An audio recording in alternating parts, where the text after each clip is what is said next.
This morning, photographs taken by civilian plane spotters at Ben Gurion International Airport in Tel Aviv went viral on X.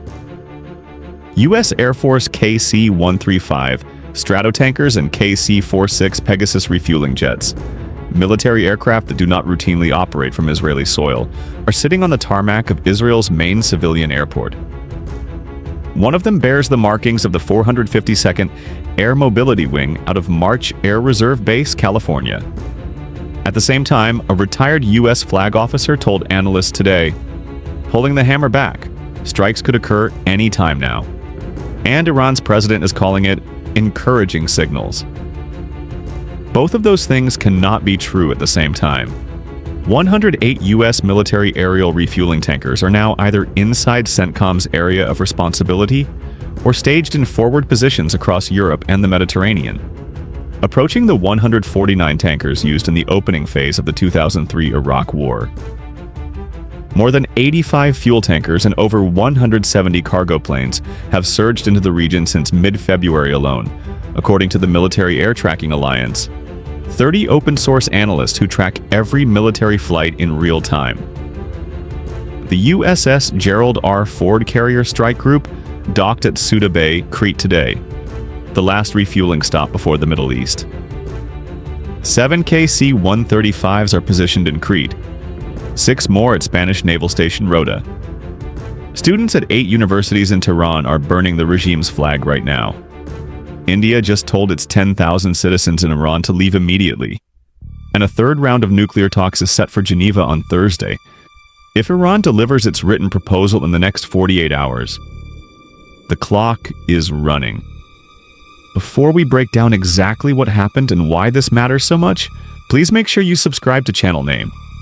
We're giving you the real analysis nobody else will touch.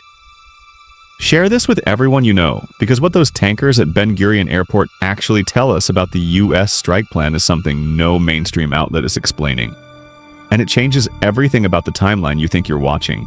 U.S. Air Force KC-135 Stratotankers and KC-46 Pegasus aerial refueling jets touched down at Ben Gurion International Airport, Tel Aviv, on Sunday, February 23rd. The planes arrived from Al Udeid Air Base in Qatar, the largest U.S. military installation in the Middle East, headquarters of U.S. Central Command's air operations. This is not a routine movement. U.S. military aircraft, aside from transport planes delivering equipment to the IDF, do not routinely operate from Israeli airfields. American forces regularly use Jordan, Iraq, and Gulf state airfields. Israel is different. Israel has its own military air infrastructure. Basing U.S. tankers at Ben Gurion, a civilian airport, is an operational statement. The KC-46 Pegasus is the cutting edge of the U.S. Air Force refueling fleet. Range: 11,830 kilometers. It can refuel 2 aircraft simultaneously. It operates day, night, and in all weather conditions. It carries self-defense systems. During last June's Operation Rising Lion, the Israeli Air Force conducted over 60 aerial refueling operations with its aging Boeing tankers to sustain a continuous IDF presence over Iranian territory. American KC-46s on Israeli soil take that capability to a completely different level. Every Israeli F-35 Iadir and F-15I Ram in the IAF inventory can now extend its combat radius by hundreds of kilometers using American fuel, reaching targets deep inside Iran that Israel cannot strike without U.S. support. Think about what it means that the U.S. parked its tankers at a civilian airport in Israel. This is not discretion. This is not keeping operations quiet. American military jets at Ben Gurion get photographed by every plane spotter in Tel Aviv within hours. This is deliberate visibility. Washington is telling Tehran, we are not just building up in the Gulf. We are integrated with Israel side by side, using the same airfields. Any strike on Iran is a joint American-Israeli operation, launched from multiple directions simultaneously. The number 108 is the critical figure today.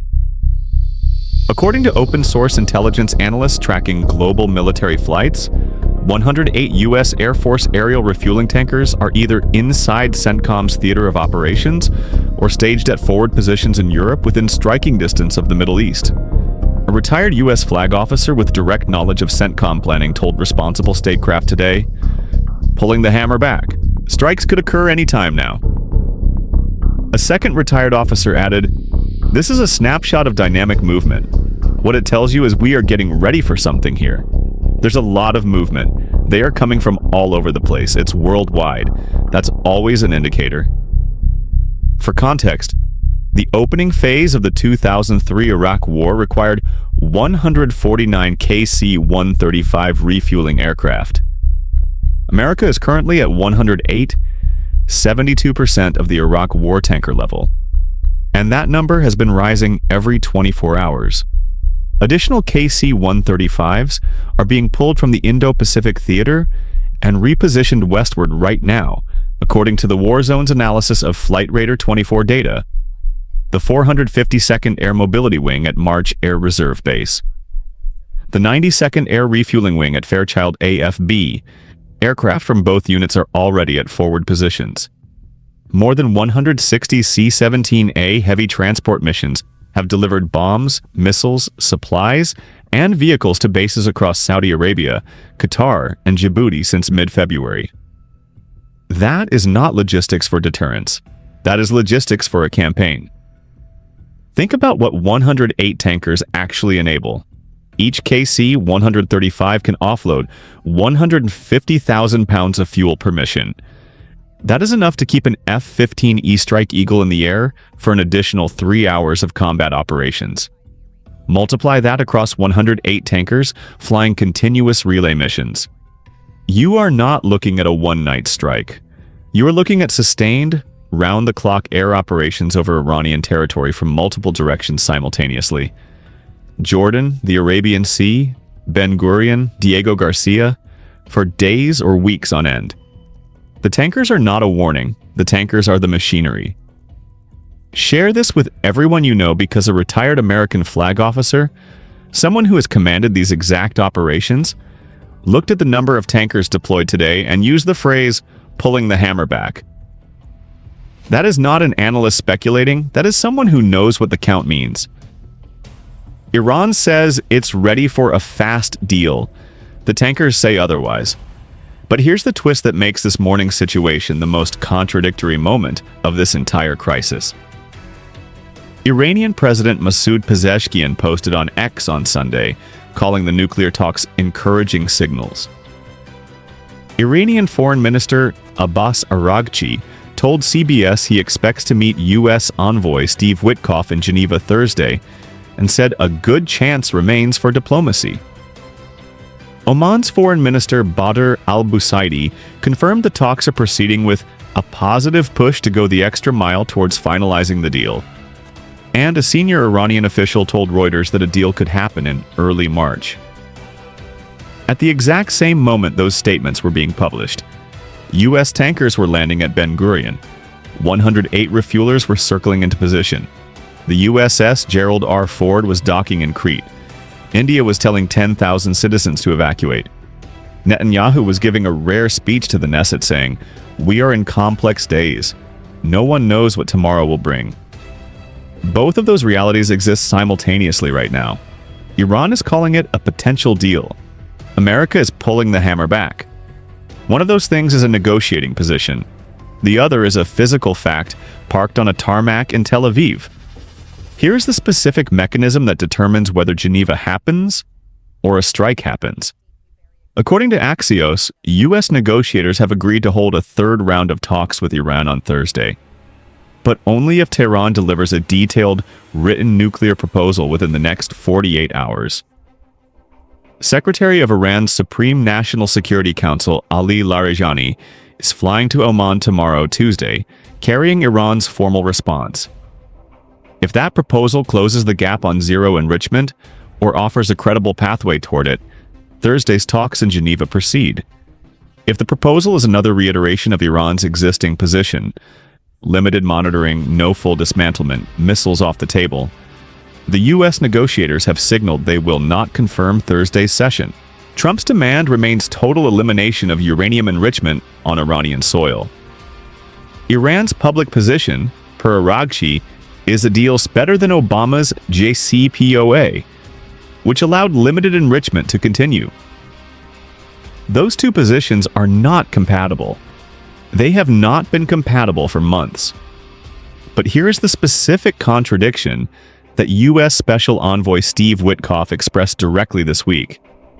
Witkoff is reportedly frustrated that Iran has not capitulated yet, despite the largest U.S. military buildup in 23 years. Witkoff expected the carriers, the tankers, and the bombers to force Iran to blink. Iran has not blinked. Iran called the military buildup unnecessary and unhelpful, and sent Larijani to Oman with a proposal, not a surrender. Think about what Larijani's trip to Oman actually represents. Iran's most senior national security official is personally carrying a written proposal to the country that mediates between Washington and Tehran. That is the highest level diplomatic signal Iran can send without direct talks. It is also the final card Iran has to play before Thursday. If Larijani's proposal does not satisfy Witkoff, if it does not include a credible pathway to zero enrichment, the 48-hour window closes, and the tankers at Ben Gurion are already fueled. The Rouhani coup attempt nobody is talking about. Then the situation took an even more dangerous turn inside Iran itself. Le Figaro reported Friday that former Iranian President Hassan Rouhani led an internal effort to sideline Supreme Leader Ali Khamenei, timed to the peak of the January 8th and 9th protests when demonstrations were at their most intense. The alleged coup attempt was detected and suppressed by the IRGC. But what it reveals about Iran's internal stability is devastating. Khamenei is 86 years old. He has transferred day-to-day management of his office to his son, Mojtaba. His most trusted senior security advisors were eliminated by Israel during the June 2025 conflict. His missile production pipeline was disrupted by the U.S. interception of planetary mixer components in November. His economy is running 60% inflation. His universities are erupting in student protests, with women burning the regime's flag at Al-Zahra University in Tehran right now. Iran's counter-pressure on the U.S. side. Khamenei publicly declared on February 17th that Trump cannot depose the Islamic Republic. He said the U.S. Navy can be sunk. Iranian air defense systems remain on highest alert. The IRGC has dispersed its remaining ballistic missile force, estimated at 1,200 to 1,500 missiles after June 2025 losses, to hardened underground facilities across the country. Iran has formally warned Qatar, Saudi Arabia, the UAE, and Bahrain that hosting U.S. strike aircraft makes every base on their soil a legitimate target. Iran sent a letter to the UN Security Council on February 20th, stating that any U.S. attack, limited, surgical, or kinetic, will be treated as an act of aggression, justifying full self-defense response. The U.S. response to all of that is 108 tankers, 2 carriers, 35 F-15Es in Jordan, bombers at Diego Garcia, KC-46 at Ben Gurion, and a 48-hour deadline for a written proposal. CSIS, the Center for Strategic and International Studies in Washington, assessed this week that the current U.S. force posture is sufficient for targeted strikes, but not yet sufficient for a prolonged multi-week air campaign. That assessment is what is driving the Diego Garcia runway delay, pushed back from February to March to now April, keeping the runway open for heavy bomber operations precisely during the window when Trump's deadline expires. Then came the revelation that reframes how close the trigger actually is. The New York Times reported Sunday that Trump is eyeing a smaller initial set of strikes specifically designed to pressure Iran to make a deal. A limited first blow followed by a much larger follow-on campaign if Tehran refuses to capitulate afterward. Trump said Friday, "The most I can say, I am considering it," when asked about a limited strike. The Warzone's analysis described this option as extremely problematic on so many levels. A limited strike to pressure Iran signals weakness in negotiations. It tells Tehran that Washington is not fully committed to regime change, giving Iran strategic permission to absorb the hit and hold out. Every military analyst who has seen this option on paper says the same thing. A limited strike does not end the crisis. It starts the war. The USS Gerald R. Ford CVN-78, the world's most advanced aircraft carrier, docked at Suda Bay, Crete today. Photos published by Reuters show the Ford in the harbor. Suda Bay is the last major NATO port before the Suez Canal and the Red Sea entrance to the Arabian Sea. The Ford is carrying Carrier Air Wing 8, F/A-18E/F Super Hornets, EA-18G Growlers, E-2D Hawkeyes, and MH-60R Seahawks. When the Ford transits Suez and enters the Arabian Sea, it joins the USS Abraham Lincoln, CVN-72, already on station 700 kilometers from Iran. 2 full Carrier Air Wings, 150 combat aircraft, 6 Arleigh Burke-class destroyers loaded with Tomahawk cruise missiles, nuclear attack submarines operating undetected beneath them, 108 tankers feeding fuel into the system from 7 staging points across 3 continents. The Ford's transit from Crete to strike position takes approximately 4 to 6 days. That puts the Ford in position between February 27th and March 1st, directly overlapping with Trump's 10 to 15-day deadline, Lariani's proposal delivery, Thursday's Geneva talks, and Rubio's rescheduled Israel meeting. Everything converges in the same 96-hour window. Bottom line is this: U.S. Air Force KC-135 Stratotankers and KC-46 Pegasus jets from the 452nd Air Mobility Wing, March Air Reserve Base, photographed at Ben Gurion Airport in Tel Aviv today. First time U.S. refuelers have operated from Israeli soil. They came from Al Udeid base in Qatar. 108 U.S. tankers now either in CENTCOM theater or staged in Europe. 72% of the Iraq war level and rising. Military Air Tracking Alliance confirmed 85-plus fuel tankers and 170-plus cargo planes surged into region since mid-February. Retired U.S. flag officer stated today, "Pulling the hammer back. Strikes could occur any time now." USS Gerald R. Ford docked at Suda Bay, Crete. Last stop before Middle East. Ford carries Carrier Air Wing 8. 7 KC-135s already positioned in Crete. 6 more at Rota, Spain. Diego Garcia runway delay pushed to April 2nd. Keeping it operational through the deadline window, Iran must deliver written nuclear proposal in 48 hours, or Geneva Thursday is cancelled. Ali Larijani flying to Oman tomorrow with Iran's formal response. Araghchi claims U.S. has not asked for zero enrichment, contradicting Trump's public position. Former President Rouhani allegedly attempted internal coup against Khamenei during January protests, detected and suppressed by IRGC. Students burning regime's flag at Al-Zahra University in Tehran today. India told 10,000 citizens to leave Iran immediately. Netanyahu gave rare Knesset speech. We are in complex days. No one knows what tomorrow will bring. New York Times reported Trump considering limited initial strike to pressure deal. Analysts call this approach extremely problematic. Ford reaches strike position February 27th to March 1st. Trump's deadline expires same window. Larijani's proposal due same window. Everything converges in 96 hours. Whether Larijani's written proposal, being carried to Oman tomorrow, contains enough concessions to keep Geneva alive on Thursday, or falls short and gives Trump the pretext to pull the trigger, the moment the Ford enters the Arabian Sea will be the most consequential document delivered in the Middle East since the JCPOA. The tankers are fueled. The carriers are in position. The spotters are already photographing the jets on the tarmac at Ben Gurion. The 48-hour clock is already counting. One thing is absolutely certain. The hammer is back. The next 96 hours will determine whether it fires. Stay tuned.